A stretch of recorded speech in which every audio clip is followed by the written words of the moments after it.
Hello, and thanks for joining us this week for Brooklyn Review, BCAT's news magazine. I'm your host, Onita Coward-Mayers. This week, BCAT visited the Brooklyn Chamber of Commerce, where New York senatorial candidate Rick Lazio talked with business leaders. Also, Brooklyn Review was on hand to preview the Brooklyn Museum of Art exhibit on hip-hop culture. We also visited an exhibit in Prospect Park, replicating life in a refugee camp. And finally, we talked with some talented kids in Brownsville who are learning to tell their stories through their own television programs. Kids making the news instead of being news, that's what elementary school teacher Jeff Goldstein has done at PS 41 in Brownsville. Kid Witness News is a Panasonic educational program created to encourage students to develop valuable communication and organizational skills through the use of video.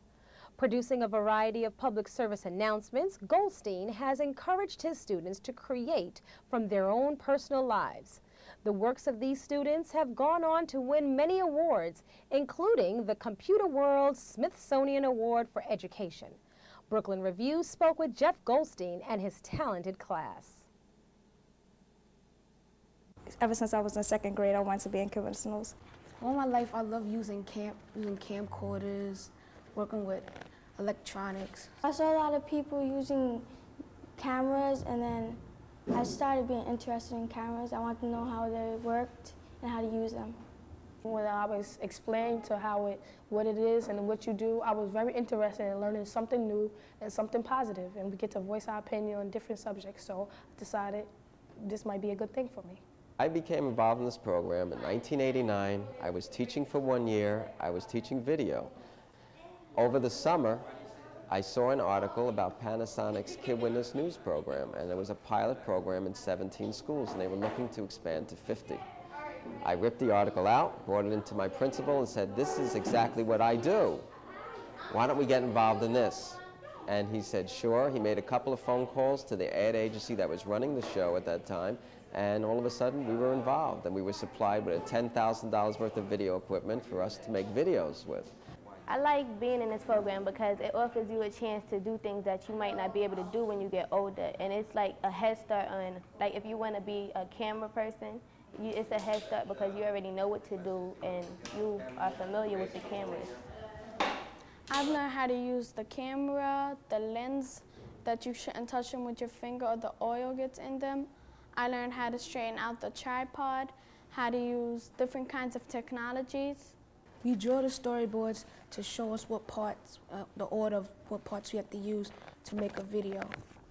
The storyboard is a pre-write of it, so you know what you do. You're not just using the camera and going all over the place. He teaches us a lot about cameras and how to use them, teaches about scripts and how to make movies on tapes. He teaches us about teamwork. It's very competitive because students have to write resumes and cover letters. It's treated like a job. Just like if you or I were going out for work, we'd have to write a cover letter and a resume, same way with the students. It basically had a camera on it. I wrote about different languages I could speak Spanish. I told them about what kind of equipment I wanted to use in Kid Witness News. I wrote like the things I know how to do, like if I know how to speak another language, like the responsibilities my mother let me do around the house, like how I take my brother home from school. He found that interesting because that's showing that I have responsibility. They must maintain their schoolwork. They must maintain their test averages. They must do all their homework. They cannot use Kid Witness News as an excuse not to do any one of those things. I get to do my work better now because I concentrate. Ms. Goldstein taught me that. I've had kids who are very shy be placed into this program and come out very verbal. Maybe it's due a little bit to them growing up to the program, or it's due to the program itself, or a combination. But I think having success working in a group, knowing that you have other people there to help you out, knowing that you have to work as a team, that's very important. It's more important than how the video comes out anyway.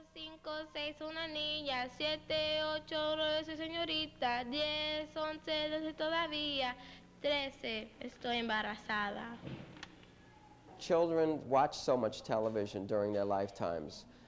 Thousands and thousands of hours. Isn't it nice that they're not just watching what an adult produced, but they are producing their own things, from their own perspective.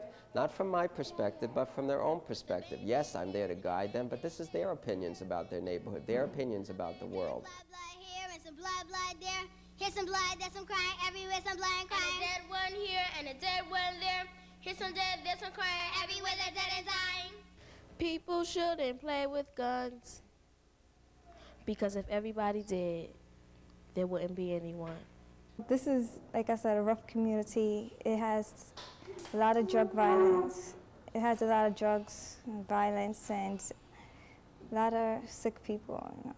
They see what's around them, and they're very frightened, a lot of them. A lot of them do not get to go out and play after school. They count on the after-school programs in the building to give them time for free play because of the danger in the neighborhood. Many parents won't allow the students to go out alone or unsupervised because they're afraid of the gunshots that go on in the neighborhood. Mostly guns around me and knives and gangs and a lot of violence.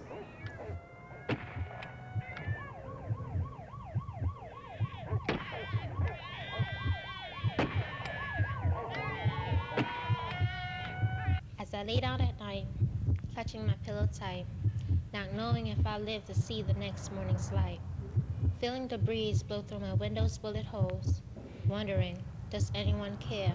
Does anyone know of the real One of the tapes that we've created a few years ago was called Bullets Through My Window, and it was a poem that a group of 7th graders wrote together about the fear they have every night of the bullets just flying through their window arbitrarily. When I want to escape from my window's pane, from its bullet-riddled glass and a broken frame, I dream of things that I would like to fulfill, to have opportunities in my life that are not just run-of-the-mill, where I would graduate with honor from a big-time college, bursting inside with the world's greatest knowledge. Find somebody. We cover guns, gangs, like rape, all of that. One video we did it on homework, like schoolwork, and how the books, there wasn't enough books inside here, and there wasn't a lot of equipment and computers and stuff, but now we have all these things that we need. Right now, there are students trying to read from torn and outdated textbooks. Right now, there are students trying to finish an art project without enough supplies. Ahora mismo. Right now! There is a long line of impatient students waiting to use a computer. Right now. It's nearly the year 2000, and our school is still not wired to the internet. Right now, a group of students are making a videotape, hoping someone will listen. They get to understand what's going on in this neighborhood, and it's not all negative all the time. There are positive things going on here. Just look at them. Look at the students. Look how successful they are. Ever since I was a little girl, I was dramatic. And finally, I get to let my ideas go to the people. So you want to be up in this gang, huh? Please, I gotta be in it. You want this? You gotta pull a fire alarm. Yeah, yeah, yeah, yeah. I was the gang leader, and the little girl had to pull a fire alarm to be in the gang. My job was to be the little girl who was supposed to pull the fire alarm to get into the gang, and she ended up killing practically her whole family. I know if I pull the fire alarm, I'm gonna get in really big trouble. But I want to join the gang. What to do?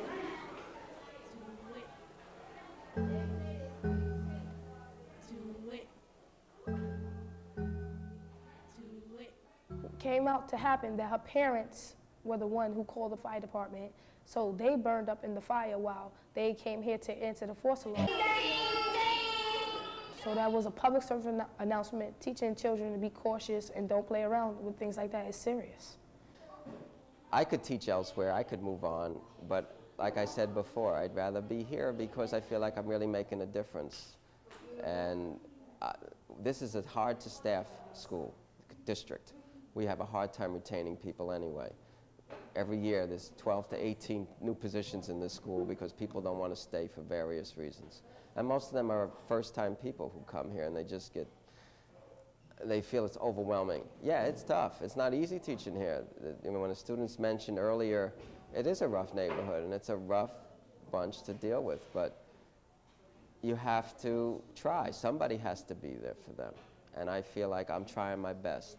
What I like is the message that is sending the kids and the way it teaches. You get to experience stuff while you're young. So when you grow up, if you want to be a news writer or whatever, then you know what to do. This year, I want to work on like abuse with children. That's something that we haven't done yet. So I want to do things that we haven't done. Because like when I go home, there's a lot of kids, little kids just going everywhere and their parents doesn't care about it. I would like to help the kids that will be kids when I grow up. Maybe some kids 30 years from now will be in Hollywood or on television or lawyer or doctor and can say, hey, I remember what meeting a deadline meant to you, Mr. Goldstein, so that's why I got through my schooling. Or I remember working in a group, so I learned that that's the way I have to be on my debate team. I have to learn to count on my other people. Or whatever the reasoning is. Maybe I made a little difference down the line. But one thing I always tell them is that they become a success, we're going to come knocking on your door for an interview, and you better not put us off.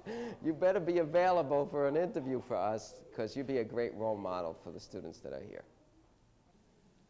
We hope you've enjoyed Brooklyn Review. We look forward to bringing you local issues and stories that are a part of Brooklyn.